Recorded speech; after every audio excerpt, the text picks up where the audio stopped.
Gumamit ng antigas at hinog na kamatis. Ang paghiwa-hiwa sa mga ito ng pare-pareho ay titiyak na makukuha mo ang lahat sa isang kutsara lamang. Para mawala ang kagat ng pulang sibuyas, maaari mo itong ibabad sa malamig na tubig sa loob ng 5 minuto.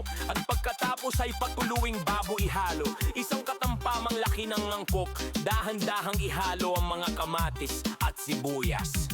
Idagdag ang hiniwang itlog na may asin sa huling bahagi. Haluin ang mga ito ng mabuti para hindi tuluyang matunaw ang mga pula ng itlog. Gusto mong manatiling buo ang krema at maalat na nuggets na kulay ginto, bigyain ng kaunting kalamansi sa ibabaw. Dahil maalat na ang mga itlog, malamang hindi mo nakakailanganin ng dadab na asin. Pero kaunting asin na lang maaaring magdagdag ng mas malalim na umami layer. Hayang nakababad na mga 10 minuto bago